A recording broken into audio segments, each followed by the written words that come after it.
Welcome, everyone, to what promises to be a riveting discussion on one of World War I's hallmark battles, the Somme. Each of us brings a unique perspective drawn from different eras of military history. Indeed, Bill, it's an honor to participate. Understanding the past is crucial in shaping our future strategies and decisions. Thank you, Bill. It is a pleasure to join this assembly. The courage and strategy observed throughout history, including the Battle of the Somme, are lessons in both valor and caution.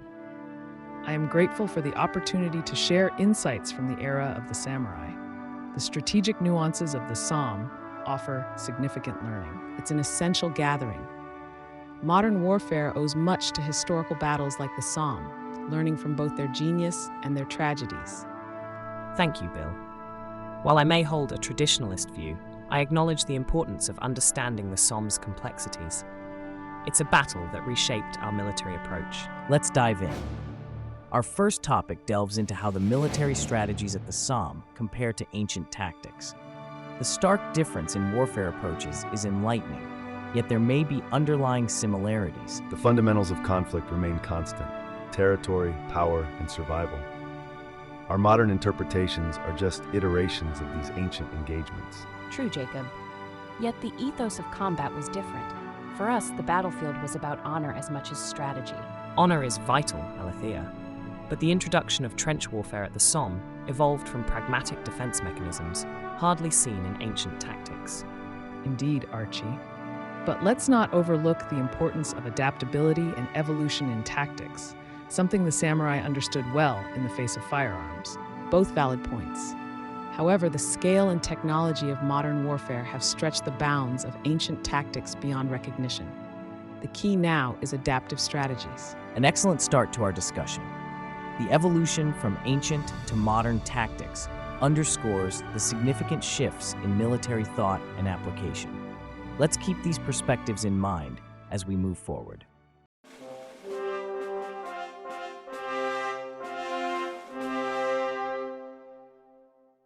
Welcome, everyone. Let's dive into how the military strategies at the Battle of the Somme compare to ancient tactics. Jacob, your thoughts? Thank you, Bill. If we consider the traditional siege techniques and frontal assaults of the Civil War, there's a strong line to the massed infantry attacks at the Somme. However, the latter lacked the maneuverability seen in earlier battles. But Jacob, honor and the valor of single combat held sway in the ancient samurai battles I'm familiar with.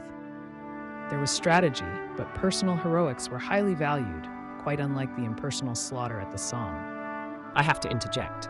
Trench warfare itself was an evolution from ancient defenses, moats, walls, and fortifications. Yet the scale and the technology at the Somme made it a different beast altogether. Interesting points, all. But I question the direct applicability of ancient tactics in modern warfare. The Battle of the Somme showcased a need for adaptive strategies, something the ancients couldn't have even fathomed with their technology and warfare philosophies. Nadia, that's a good point. Yet, don't you think the basic principles of engagement, like flanking and surprise attacks, remain relevant? They do, Jacob, but how those principles are applied has dramatically shifted. Ancient tactics favoring bold charges were met with machine guns at the Somme. The adaptation involved here wasn't about bravery, it was about survival. Jacob, Nadia, you both make valiant arguments. But let's not overlook the importance of unity and morale found in ancient tactics, even if the battlefield has changed. The spirit of the warrior, the cohesion of units, aren't these timeless? Alethea raises a crucial point. The samurai's code, Bushido, emphasizes not just tactics, but also the spirit behind them. Could the commanders at the Somme have learned from this ethos, I wonder? Spirit is one thing, but let's not romanticize the past. The reality of the Somme was the industrial scale of warfare. No amount of Bushido would change the effectiveness of a machine gun barrage against a charge. True, Archie. The technological leap changes the landscape entirely. It seems our consensus leans towards a respect for the principles of ancient tactics, but a recognition of the necessities brought by modern warfare's harsh realities. Well put, Bill. And as we adapt to new technologies and theories, we must not lose sight of the human element, which has remained a constant throughout the history of conflict. Indeed, Nadia. The courage and sacrifice of the individual soldier links the ancient to the modern across the chasm of time and technological progress. A profound thought to end on. Let's carry this respect for tradition and openness to adaptation into our next segment. Thank you, everyone, for a spirited discussion.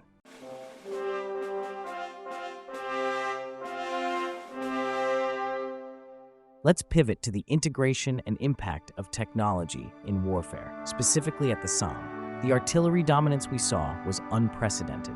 Yet if we think back, ancient combat lacked such firepower. Thoughts? Indeed, Bill. In the age of the Amazonians, our strategy relied heavily on physical prowess and the element of surprise. Artillery would have dramatically changed the landscapes we battled over, both literally and figuratively. A poignant observation, Alethea. The samurai also valued the skill of the warrior over the weapon. However, we were quick to adapt to firearms when they arrived. This adaptability was crucial. The question is, could such an adaptation have been possible at the Somme? Hard to say, Katsuro.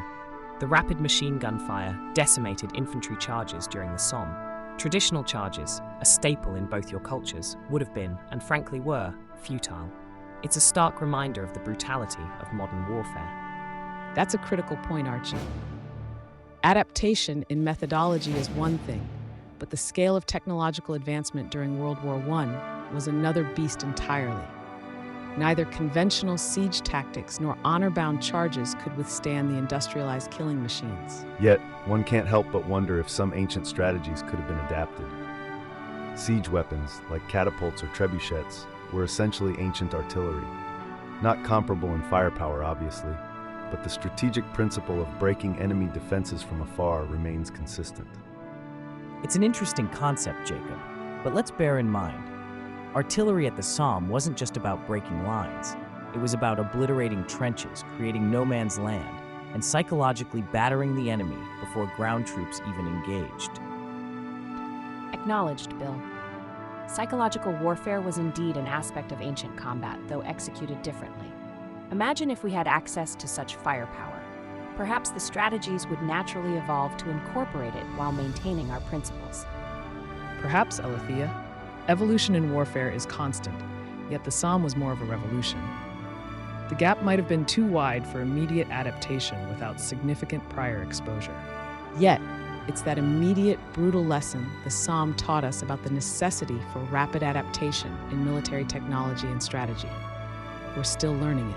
True, Nadia. It was a harsh, yet invaluable lesson in the history of warfare. Humanity's capacity for destruction has grown exponentially, and with it, the methods of warfare have had to evolve beyond recognition. Well said, everyone.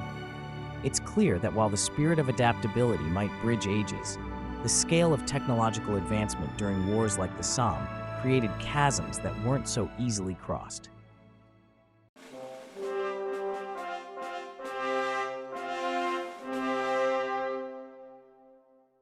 Let's consider leadership and decision-making at the Battle of the Somme and compare it to historic battles. Leadership, especially adaptive leadership, seems to have been crucial. Absolutely. At the Somme, like in any modern conflict, ground-level leadership and initiative make or break operations. It's not just about following orders. It's about adapting to the ground reality, something that's still very relevant. But don't discount hierarchical command structures. They've been the backbone of military success in many periods, including the Civil War. Decisive top-down decision-making has its merits. I respect your point, Jacob, but it's hard to overlook the value of personal valor and initiative in leadership. In ancient times, leaders led from the front, inspiring their warriors through acts of bravery. The concept of honor and leading by example is also deeply rooted in samurai culture. However, adaptability, as Nadia suggests, has increasingly become a vital attribute. A samurai without the wisdom to adapt would find himself quickly outmatched by smarter foes. Yet, trench warfare at the Somme was a different beast. Traditional bravery was not enough. Leadership needed a blend of patience, intelligence, and an understanding of prolonged engagement strategies. Interesting points all around. It seems adaptability, coupled with intelligence and initiative, remain constant virtues of leadership across ages. Precisely, Bill, but without the heart, without the will to lead by example, even the best strategies can falter.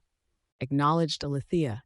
But let's not forget that modern warfare has shifted. Yes, the will to lead is essential, but understanding the psyche of your soldiers and leveraging technological advantages is equally important. Both of you have valid arguments, but in the fields of the Civil War, a general's directive couldn't change swiftly with the wind.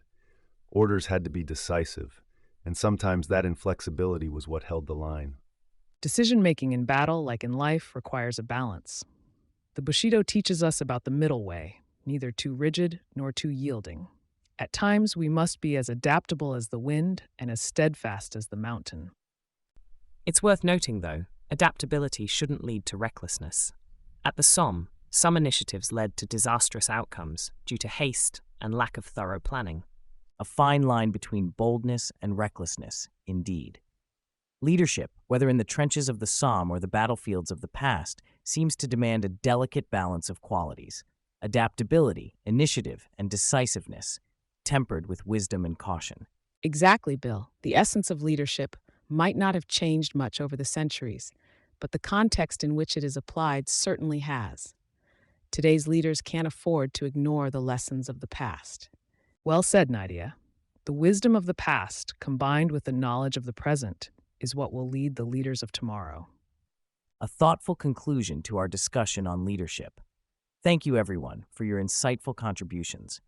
Leadership, through the lens of historical and modern warfare, is complex and multifaceted, but the core principles remain timeless.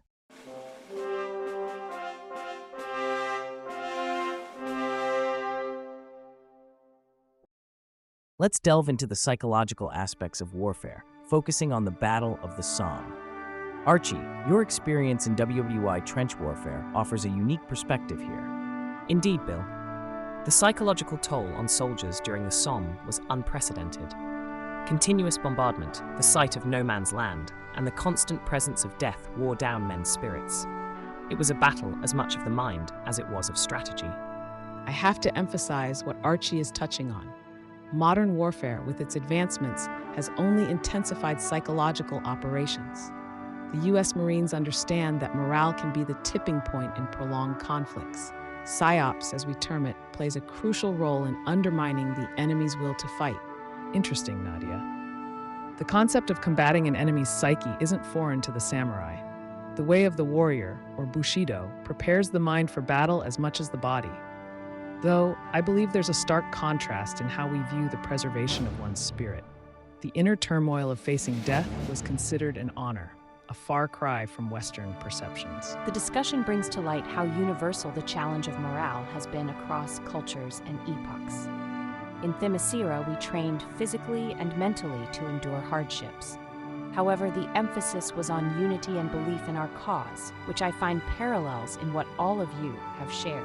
Indeed, Alethea, the spirit of unity can often trump the darkest times.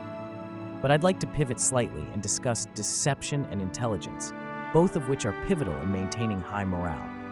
During WW2, we utilized intelligence not just for strategic advantages, but to keep our soldiers' spirits high, knowing we were one step ahead. Bill raises a compelling point. During the Civil War, deception was rudimentary by today's standards, yet it played a critical role. The element of surprise in maneuvers could shift the morale of an entire battalion. But Archie, don't you think the scale of deception and its impacts were vastly different in the trenches? Absolutely, Jacob. The scale and the machinery of war were different, but the principle remains. However, the continuous front lines and the nature of trench warfare limited the execution of large deceptive maneuvers, making any small victory vital for morale. Let's not forget, the integration of psychological operations and intelligence has reshaped the battlefield entirely. Today, we have the capability to disseminate information and disinformation globally, affecting not just the soldiers, but the civilian morale as well. A valid point, Nadia. The psychological warfare of the past, while more personal and immediate, lacked the widespread impact modern technology enables. Yet the essence of affecting the enemy's spirit remains unchanged. As we navigate through history, it's clear that while our tools and methods evolve, the fundamentals of war, particularly the battle for the human spirit, remain constant. This conversation underlines the timelessness of psychological warfare and morale. Despite our diverse backgrounds, it's evident there's common ground in understanding the psyche of a warrior. Thank you all for such an enlightening discussion.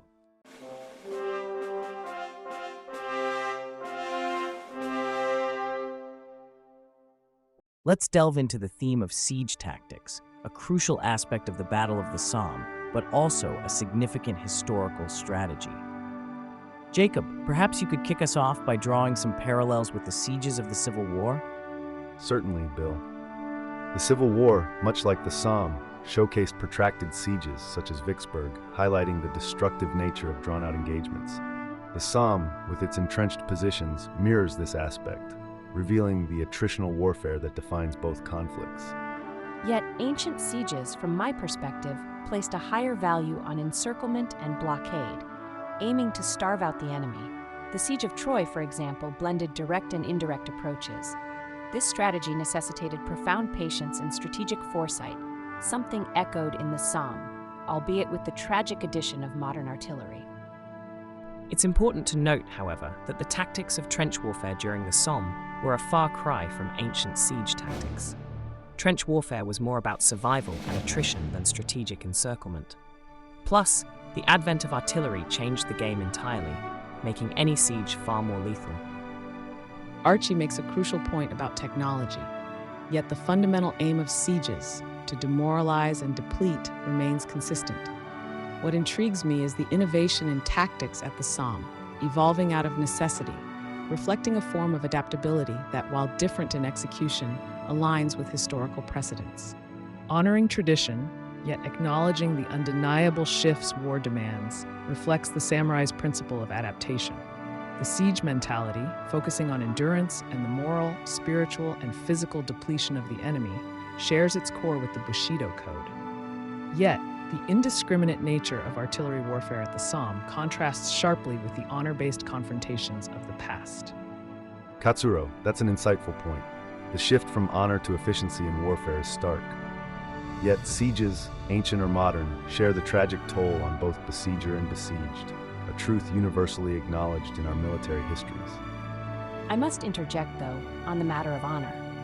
While the methods have evolved, the essence of bravery and sacrifice remains embedded in the soldier's spirit, be it at the walls of a fortress or in the trenches. And yet, Alethea, the moral implications of such prolonged engagements were vastly different at the Somme. The psychological warfare employed, be it through propaganda or the constant threat of death from above, marked a divergence from ancient strategies that prioritized physical confrontation. A fair point, Nadia, touching on the essence of the shift in warfare dynamics. But let's not forget the effectiveness of siege tactics. Even in the trench warfare of the Somme, it was about wearing down the enemy, physically and psychologically, a principle as old as war itself. It's clear that while the form and technologies of warfare evolve, the underlying principles, attrition, morale, and adaptation, remain constant. Each of your insights has woven a rich narrative on the continuum of siege tactics through history. Let's carry this thoughtfulness into our next discussion on infantry tactics evolution.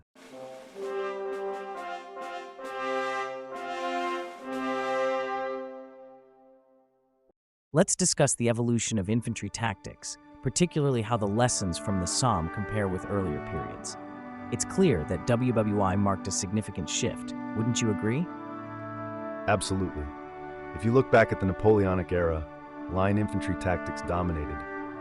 But at the Somme, those tactics had to be completely rethought due to trench warfare and the advent of machine guns. That's an interesting point, Jacob. In Japan, during the Sengoku period, samurais had to adapt to the introduction of firearms. Adaptability has always been key on the battlefield. Indeed, Katsuro. In ancient times, the emphasis was on the valor of the individual fighter, which dictated the tactic of the phalanx or the wedge in cavalry. The Somme, with its reliance on infantry and artillery, seems almost a denial of individual heroism. I think that's a somewhat romantic view, Alethea. Modern warfare, especially at the Somme, required a new type of heroism, one of endurance. The psychological resilience needed by infantry in the trenches was unprecedented. But endurance is not a tactic, Nadia. The tragedy of the Somme was the failure to understand that earlier tactical innovations were rendered obsolete by new technology. It's not just about bravery or psychological strength. Archie has a point. The evolution wasn't just about tactics. It involved recognizing the changes in technology and logistics that warfare necessitated. Machine guns, for example, changed the game entirely. And yet those lessons seemed hard-won. We kept seeing waves of frontal assaults, a tactic as old as warfare itself, but with catastrophic outcomes. A valid point, Jacob. It makes one wonder if mixed arms combat, a tactic praised in ancient battles, could have offered better results at the Somme. The reliance on a single arm of service was clearly a mistake. Mixed arms combat. Yes, that's an adaptive strategy. Samurai battles often involved a combination of archery, cavalry, and infantry. The balance between them was crucial. Adaptability, then, is the key takeaway. The evolution of infantry tactics is really about learning and applying those lessons quickly. At the Somme, adaptation was painfully slow, at an unacceptable human cost. Absolutely, Nadia. The Somme teaches us that warfare evolves constantly. Those who adapt survive. Those who cling to outdated tactics, no matter how tried and true they once were, pay a high price. Let's not forget the impact of the environment. WWI showed that even the best tactics could be stymied by mud, barbed wire, and the geography of the battlefield. True, the environment plays a crucial role, but the willingness to rethink strategies and adapt to new realities is what truly matters. The Somme, in that sense, was a harsh but necessary teacher. Indeed, it was. Our discussion has beautifully highlighted the complexity of warfare evolution, underscoring the need for adaptability and innovation. Let's keep this lesson in mind as we move on to our next topic.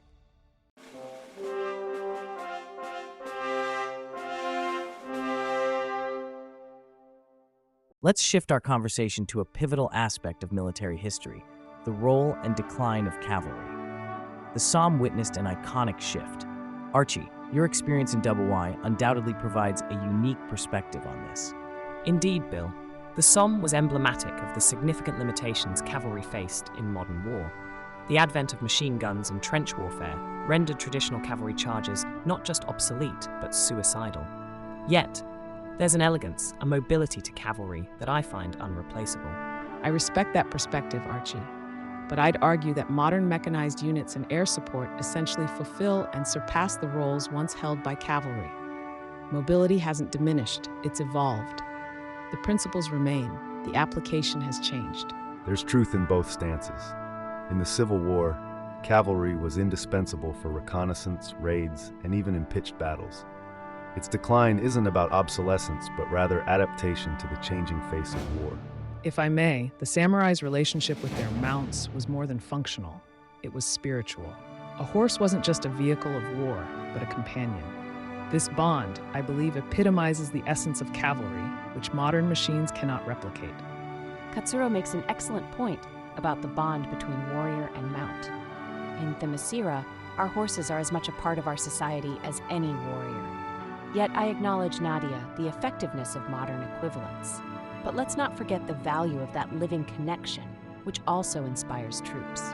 Indeed, there's a romanticism to cavalry that technology can't replace. Yet, in terms of effectiveness, modern warfare demands adaptation. The transition from cavalry to mechanized units is perhaps an evolution rather than a decline. Adaptation, Bill, yes, but at what cost to the spirit of our forces? There's a vigor, a courage in a cavalry charge that I believe instills a certain morale. Courage is paramount, Archie, but so is prudence in command. Sending men on horseback against fortified positions isn't valor, it's folly in today's context. We must evolve or perish, and yet tradition and evolution are not entirely exclusive. There's room to honor the past while embracing the future. Perhaps our focus should be on how to integrate, not segregate, these values. Well said, Katsuro. The key is leveraging the strengths of our history to inform our future tactics. Cavalry was once the queen of the battlefield, and now air power and armored vehicles hold the throne. Strategy evolves, as must we. Respect for the past informs our future. While the form of cavalry has changed, its spirit, mobility, shock, and the bond between warriors continues in new incarnations. This roundtable exemplifies the wealth of wisdom from multiple eras. Let's agree that while the role of cavalry has transformed, Its essence and the lessons it teaches us remain invaluable as we look toward the future of warfare. The principle of adaptability, as highlighted throughout our discussion, proves vital in any era.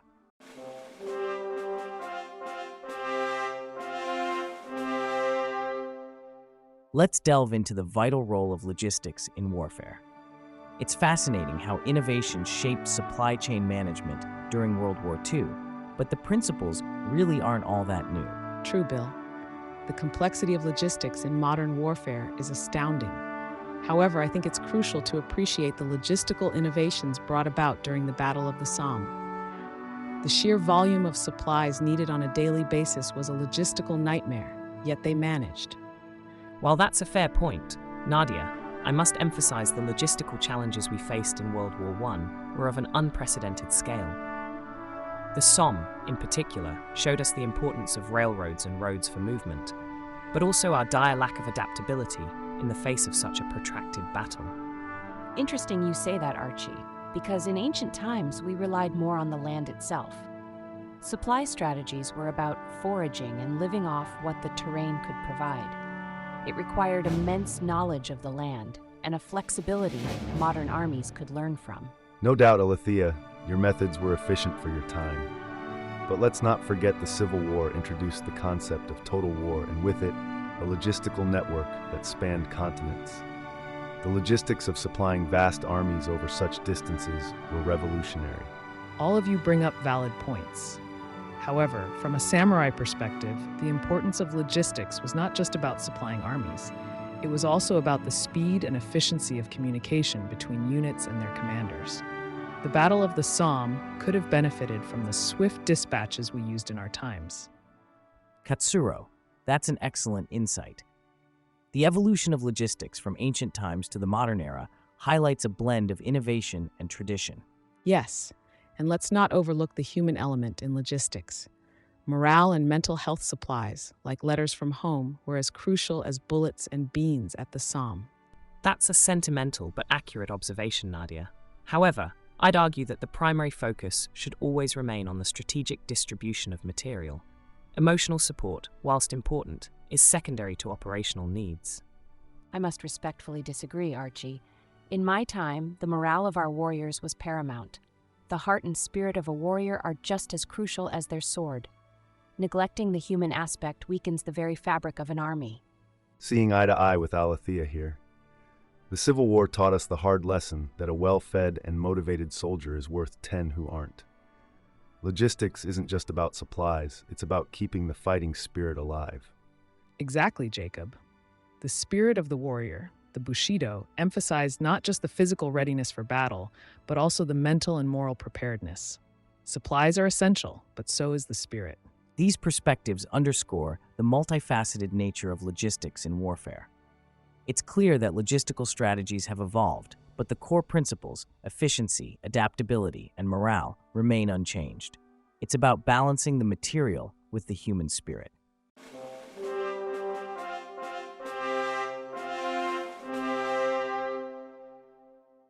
Let's turn our attention to the geography of the Somme and its impact on warfare. Archie, could you start us off with your thoughts on the terrain's tactical advantages or disadvantages? Certainly, Bill.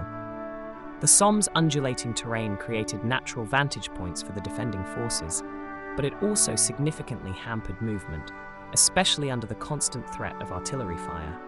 It's a classic example of geography dictating the pace and strategy of war. I must interject, Archie, with respect. While I understand your point, from a samurai's perspective, every terrain offers not just challenges but opportunities.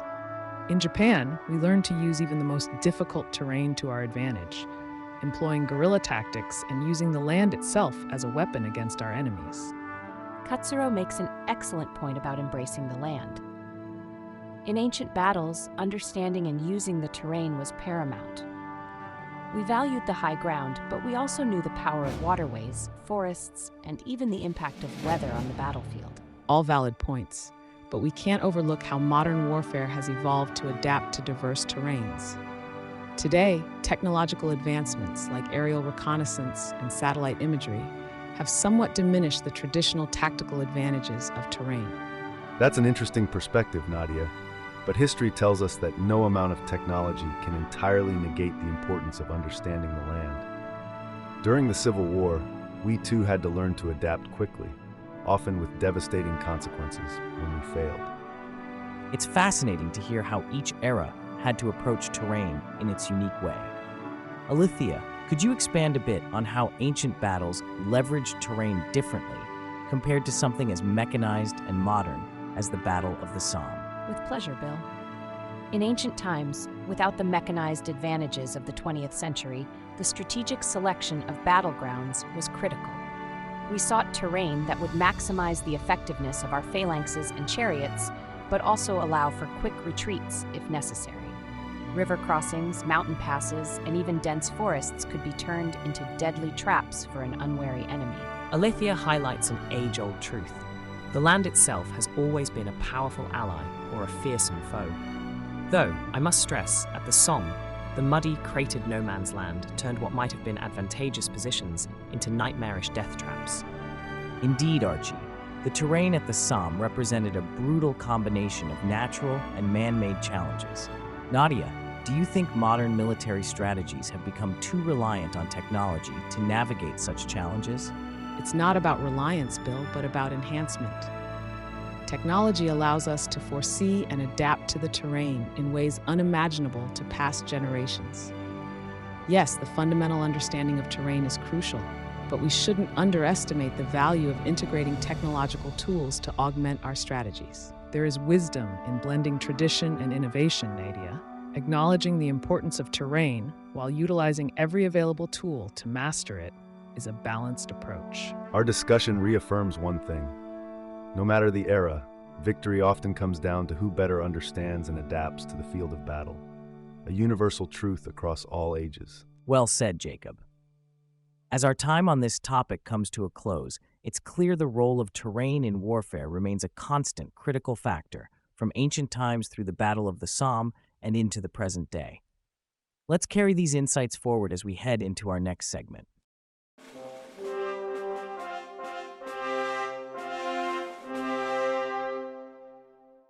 Let's delve into the ethics of warfare and how the rules of combat have evolved. The Geneva Convention set a precedent leading up to World War II, but the Battle of the Somme was a stark reminder of the horrors of war. Ethics in warfare, that's an age-old debate. During the Civil War, we had codes of conduct, but the brutality of war often overruled. Still, the concept of honor was never abandoned. Honor, indeed. The Bushido Code guided us through battles, emphasizing not just the way one fights, but also how one lives and dies.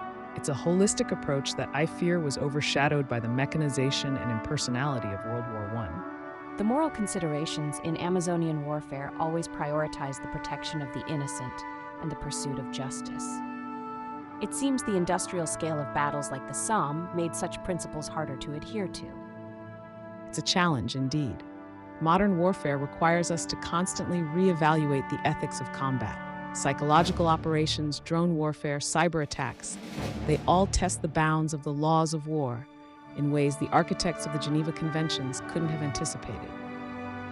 Nevertheless, the essence of those conventions must not be lost. The Somme was a lesson in the devastation that arises when such principles are not strictly adhered to. The loss of life was appalling. True, the scale was unprecedented.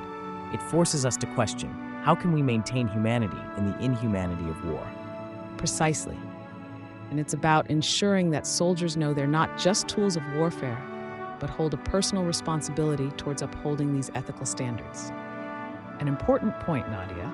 The warrior's spirit is not just about bravery, but about understanding the impact of one's actions, both on and off the battlefield.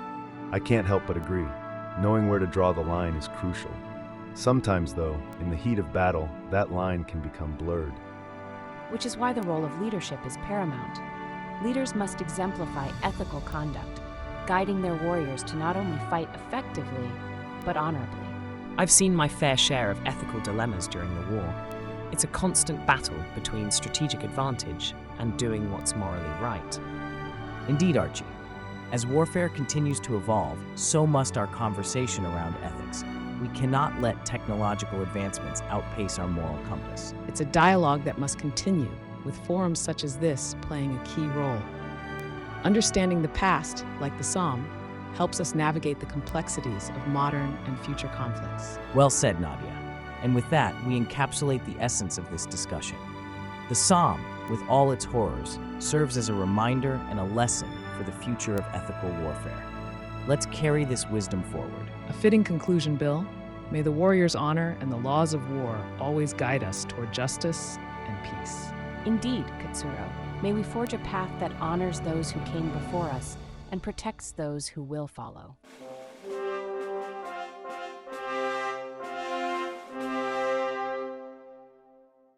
As we draw our discussion to a close, I'd like us each to reflect on the insights we've shared today. Let's consider how the lessons from the Somme and the breadth of our military history knowledge can shape the future of warfare strategy and leadership. Nadia, please lead us off. Thank you, Bill. This discussion has really highlighted the complexity of modern warfare, yet through the lens of history, we can see constants, the importance of adaptability, the psychological impact on soldiers, and the critical nature of supply chains. I've been particularly struck by Alethea's points on mixed arms combat in ancient warfare, reminding us that diversity in tactics and units is timeless in its value. I appreciate that, Nadia. Your insights on logistical complexity were enlightening. It's clear that whether we're discussing ancient sieges or trench warfare, supply lines are the lifeline of any military operation.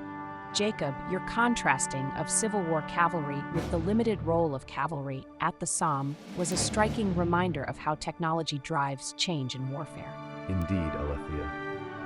And speaking of technology, Katsuro's perspective on the samurai adapting to firearms was a fascinating parallel to the sort of adaptability we saw, or unfortunately sometimes didn't see, during the Somme.